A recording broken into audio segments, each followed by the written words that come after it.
Aí pessoal, tudo bem? Paz seja com todos. Eu estou aqui, conforme prometido, quando eu mandei aquele vídeo do pastor Sandro lá no nosso grupo, eu prometi que estaria gravando um vídeo falando da maneira com que eu vou fazer a campanha aqui em Dourado. É óbvio que você não precisa fazer exatamente como eu vou fazer. De repente Deus vai te dar aí uma nova ideia, uma visão diferente. Inclusive, eu gostaria de pedir, se você tiver algo diferente, passa para nós, coloca no grupo, para que possamos enriquecer ainda mais a nossa campanha, o nosso projeto aqui. Esse projeto Eu Faço Parte, é um projeto que nós vamos envolver a igreja para o trabalho. E eu gostaria que, se você tivesse, como falei, mais uma outra ideia, passasse para nós podermos melhorar a nossa campanha, tá bom? Vamos então ao que interessa. Eu estarei fazendo a campanha junto com a campanha do Ano Novo, que a campanha do Ano Novo, ela é Venha o Teu Reino. E quando nós olhamos para Mateus, capítulo 6, ali o versículo 23, a gente vê Deus falando buscar em primeiro lugar o reino de Deus e a sua justiça, e as demais coisas serão acrescentadas que vocês conhecem. Então, quando se fala de buscar o reino de Deus, uma da maneira de que buscamos o reino de Deus é trabalhando para o reino. E uma da maneira de nós trabalharmos para o reino, obviamente, é ganhando almas. Então, quando a igreja é convencida que ela pode buscar o reino de Deus para que as outras coisas sejam acrescentadas, trabalhando para o reino, com certeza eles vão ter interesse em estar com você nessa campanha, nesse projeto. E o nosso projeto aqui, eu fiz algumas anotações, como eu disse, o nosso propósito, ele chama Eu Faço Parte. E eu tenho esse propósito, a ideia de começarmos no início do ano, essa campanha do Eu Faço Parte. Como que eu pretendo fazer? Primeiro, eu vou aplicar aquilo que eu chamo de FAP, que é algo que me chamou muita atenção quando Deus falou comigo a respeito disso. O que quer dizer o FAP? Primeiro, o F é fé.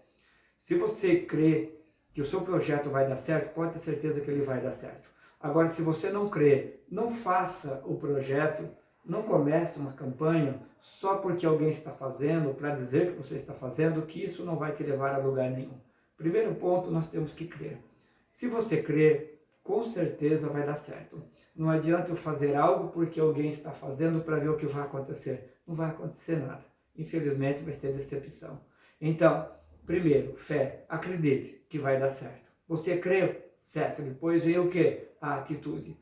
Começar. Não adianta você criar, eu creio que dá certo, a campanha é boa, o projeto é legal e você não fazer nada. Então, segundo ponto, a atitude começar. Terceiro é a persistência. Porque muitas vezes você está trabalhando, você não vê resultado no começo, mas se você persistir, com certeza você vai ter resultado. Por isso que eu chamo de FAP. Fé, atitude e persistência. E eu creio que você vai alcançar o resultado que você deseja. Amém? Até aí já deu para nós entendermos. Aí nós vemos o pastor Sandro falar a respeito de valorizar a ceia. Ele faz na igreja dele lá as pessoas levarem os convidados no dia da ceia. Se você quiser fazer diferente, de repente você pode fazer uma campanha na sua igreja de toda sexta-feira. Faz lá, estou dando como exemplo, você faz a campanha que você quiser, o Corredor dos Milagres, por exemplo, Sexta-feira do Milagres, como você quiser, mas eu quero fazer na quarta, não importa, mas desde que seja um dia fixado em que as pessoas possam estar levando os visitantes. Exatamente. E se você, não, eu quero fazer na ceia, ótimo, só lembrando que a ceia é um dia por mês. Não que não tenha valor, óbvio, se a pessoa levar o visitante na ceia e trabalhar durante o mês todo com essa pessoa, na próxima ceia ela vai estar lá. Mas se você quiser trabalhar durante a semana, fazendo uma campanha para levar as pessoas nessa campanha, pode ter certeza que você vai ter resultado bom também. Então, você já tem um propósito, você tem um motivo para que a igreja possa estar convidando alguém. Por quê? Muitas vezes nós levamos a igreja, nós fazemos o desafio, que a gente tem que fazer o desafio para a igreja, então você não dá condições. Quantas vezes nós falamos para a igreja tem que ganhar almas, você precisa ganhar almas, mas a igreja deles não sabe nem como ganhar almas. Então, quando você dá condições para a igreja, ela vai trabalhar. Então, faça desafio. Faça o desafio de trazer um visitante. Exatamente, faça o desafio dela trazer um visitante. Porém, esse visitante não vai simplesmente, né, estar vindo na igreja. Ele vai estar fazendo parte do quê? De uma meta. Estabeleça uma meta com a igreja. Engravide a igreja. Faça a igreja entender que ela faz parte de um movimento. Ela faz parte de uma igreja que está em movimento. Quando você for fazer uma meta, tome muito cuidado para que a meta ela não vire frustração, certo? Porque a meta, se ela for uma meta muito alta, você talvez não atinja, ela acaba sendo uma frustração. Então faça uma meta consciente. Ah, mas pastor, a minha igreja tem 30 membros. Faz uma meta de 35. Faz uma meta de 40. Exatamente durante o ano, batizar 10 almas. Ah, mas a minha igreja tem 100. Faz uma meta de batizar 20 almas. Pastor, é pouco. Mas se você alcançar a meta, você vai ver que vai entusiasmar. A próxima meta você pode aumentar, que eles vão trabalhar com mais vontade. Então faça uma meta consciente para isso não virar frustração, certo? Então vamos lá. Ter consciência, né? Fazer com que a igreja tenha consciência de que, seja na ceia ou seja na campanha, ela tem que estar lá. Ela tem que estar no culto. Porque o visitante dela pode estar lá. A pessoa que ela convidou pode estar lá. Pode não, eu creio, vai estar lá. E se ela for uma pessoa mais dedicada, ela vai levar, não só vai convidar, ela vai levar. Conscientiza as pessoas a passar na casa das pessoas, principalmente quem tem carro. Levar a pessoa que é a primeira vez, a pessoa tem vergonha, é complicado. Mas se a pessoa passar e levar a pessoa, pode ter certeza, a pessoa vai estar indo. Agora tem um detalhe, pastor, isso é coisa minha. Que nesse dia não seja um culto normal. Não seja um culto que você vai ter o louvor, você vai trazer a palavra e fazer uma oração e despedir as pessoas. Faça uma oração, né? Aquela oração realmente de repreender o mal, de mandar demônio embora, aquela oração de cura de enfermos, repreende realmente a enfermidade, faça aquela noite de libertação, porque isso vai chamar a atenção. Vai ser um culto diferenciado e as pessoas vão querer voltar, certo? Então não faça simplesmente um culto comum qualquer. Já que é uma noite especial, vamos ter pessoas especiais que são os visitantes, faça também um culto especial, porque vai chamar a atenção e eles vão querer voltar para o culto, certo? Vamos lá. Então, faça como, né? Eu falei aqui com vocês, levar a igreja a engravidar da ideia. Agora vamos falar, né, detalhar um pouquinho aí o eu faço parte. Eu faço parte do quê? Eu faço parte de uma meta. Eu faço parte de um propósito. Faça a igreja toda, de que maneira, como você vai fazer a igreja envolver com isso?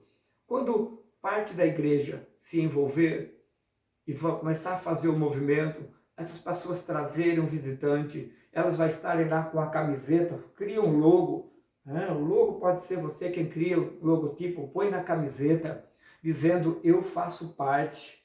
Só que nessa camiseta coloque um número.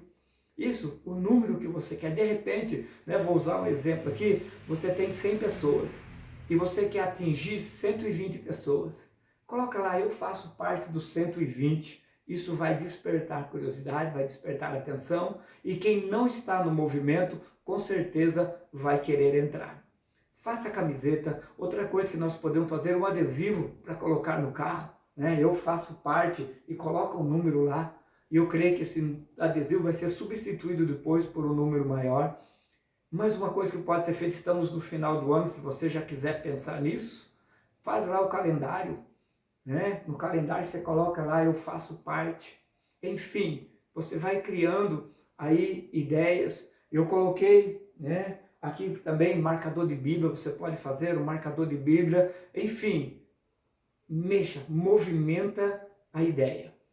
Porque se a gente vai falando, se todo culto você lembrar, você falar do projeto, pode ter certeza que vai dar certo. Agora, você entendeu o projeto, né? Só dando uma recapitulada aqui rapidinho. Né? Nós vamos começar a campanha do Ano Novo, venha o teu reino. Aí nós vamos falar a respeito de buscar em primeiro lugar o reino de Deus. Convencer as pessoas de que uma das maneiras de buscarmos o reino de Deus é ganhando almas para Jesus. E aí você vai valorizar, ou seja a campanha, ou seja o culto da ceia, como o pastor Sandro faz, valorizar esse culto, pregar, falar a respeito. Hoje eu já estou falando da ceia de uma maneira diferente. Eu falava simplesmente do culto da ceia. Hoje eu já falei a respeito do que aconteceu. Por que Jesus falou, faça isso em memória de mim? O que aconteceu naquele dia, quando ele estava no Calvário. Eu estou valorizando, dizendo que o culto da ceia é um culto que não se pode perder. Tem que ser valorizado, porque Jesus nos valorizou na cruz. Então leva a igreja a sentir a diferença desse culto para que ele esteja lá. E vai ser um culto maravilhoso, pode ter certeza disso.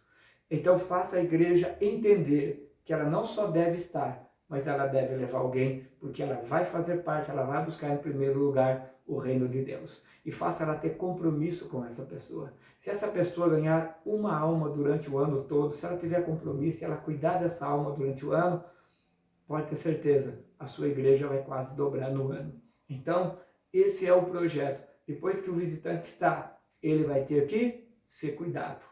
É óbvio que isso aí é uma outra palavra, cuidar do visitante, como cuidar a visita, não pode esquecer dele, não pode abandonar, que nós somos muito cheios, às vezes a pessoa vem no culto, a gente fica feliz, agradece e acaba ali. Ninguém procura essa pessoa, ninguém faz uma visita, ninguém quer saber como ela está, por que ela veio na igreja. Há um detalhe que eu esqueci de falar, pegue o nome dessa pessoa, tem um arquivo com o nome dela, com o telefone dela, tenho com os dados dessa pessoa. Se você não tem computador, faça num caderno, não tem problema, mas o importante é você ter os dados dessa pessoa, para que essa pessoa seja lembrada, para que ela se sinta valorizada e ela vai estar voltando com certeza. Principalmente se nós formos buscar. Certo? E depois disso que eu falei agora, a igreja, as pessoas da igreja, faça realmente a camiseta, valorize essas pessoas. Na hora de falar do visitante, fala quem trouxe o visitante. Valorize essa pessoa. Você pode fazer os cartazes, as faixas, agradecendo a visita deles, que essa pessoa vai se sentir valorizada, certo? Agora, deixa eu falar algo para você. Espero que vocês tenham entendido. Se você tiver alguma dúvida, você pode entrar em contato comigo, pode me ligar, todo mundo tem meu telefone, não tem problema nenhum, porque às vezes, queria fazer um vídeo curto, não estou conseguindo fazer curto, e você pode agora também, inclusive, parar por aqui o vídeo, se eu falar o que eu queria está aqui, a respeito da campanha, o pastor vai fazer desse jeito, eu vou fazer diferente, não tem problema, você pode parar o vídeo aqui e parar de ouvir. Agora, se você quiser ficar mais um pouquinho comigo, eu quero falar algo para você, agora é coisa minha. A palavra de Deus nos diz que o semeador, tem várias palavras de semear, parar, mas tem uma que você conhece muito bem, onde o semeador, ele foi lá e ele jogou a semente na terra, e a Bíblia diz que ele foi dormir. E o que acontece? E a terra, a natureza, estou parafraseando, tá, gente? Ela se encarregou de dar o crescimento. O semeador foi lá e semeou. E aí veio todo o cuidado de Deus, e aquela semente, por si só, ela nasceu, ela cresceu e ela deu fruto. O que eu quero que você entenda? Tá? Que você vai só semear. Lembra que quem dá o crescimento é Deus. É Ele quem vai fazer. É por isso que nós temos que orar. Eu até esqueci de falar ali, mas leve a igreja a orar, leve a igreja a jejuar, quebrando a esterilidade. Faça a igreja se envolver, sentir o peso de uma alma. Ore, faça jejum. Quer fazer um jejum, como a gente costuma dizer, o jejum de Daniel, não importa, mas leve a igreja a valorizar esse projeto. E não é você, pastor, que dá o crescimento. Não é você que vai fazer a igreja crescer. Lança a sua semente e confie que Deus vai fazer isso. Lembra que a oração vai fazer a diferença. Nós temos algumas passagens da Bíblia que elas são muito claras. Quanto tempo faz, às vezes, que nós estamos esperando crescer, mas nós não temos semeado. Se você não semear, não vai crescer. Deus espera que nós façamos a nossa parte, para que depois Ele possa fazer a dele. A partir do momento que nós fizermos a nossa parte, que nós semearmos, pode ter certeza, Deus vai dar o crescimento. É que parece que nós às vezes estamos numa rotina de vai lá, canta, prega e vai embora para casa. Vai lá, canta, prega e vai embora para casa, e ficamos esperando as pessoas virem. E a igreja não está motivada a convidar ninguém. De repente, será que a igreja está gostando do culto? Se você fosse membro da igreja, você ficaria na igreja que você é pastor? Eu sei que eu estou fazendo uma pergunta estranha, mas eu quero te levar a pensar nisso. Se você fosse membro de igreja, com todas as igrejas que tem na sua cidade, você seria membro da tua igreja? Levando a igreja do jeito que você leva, pregando do jeito que você prega, tá legal, tá correto, bacana, você seria membro? Pensa nisso. Não, pastor, eu seria, porque então, bacana, quer dizer, sua igreja está indo bem. Mas se você falar, será? Então acho que dá para nós melhorarmos um pouco. Então leve a igreja tem que ter vontade de convidar pessoas. Eu já ouvi pessoas falarem para mim, não vou citar a igreja, falar, mas eu levei um visitante, eu passei vergonha a hora que o pastor foi pregar. Então, pense nisso. Pense, faça a sua igreja ter vontade de levar pessoas, porque o pastor dela é uma bênção, tem uma boa palavra, uma palavra que levanta a pessoa e não derruba. Não é um pastor que fica em cima do púlpito falando de problema, reclamando da vida, falando de pagar conta, não. Um pastor entusiasmado, um pastor que crê na promessa de Deus, um pastor que acredita. Vem cá, deixa eu falar um negócio para você, pastor. Se você quiser desligar, eu já falei da campanha, agora é uma conversa nossa aqui. Que nós precisamos, às vezes, pensar no nosso ministério. Deixa eu te falar um negócio. Lembra de uma coisa. Você não tem chamado.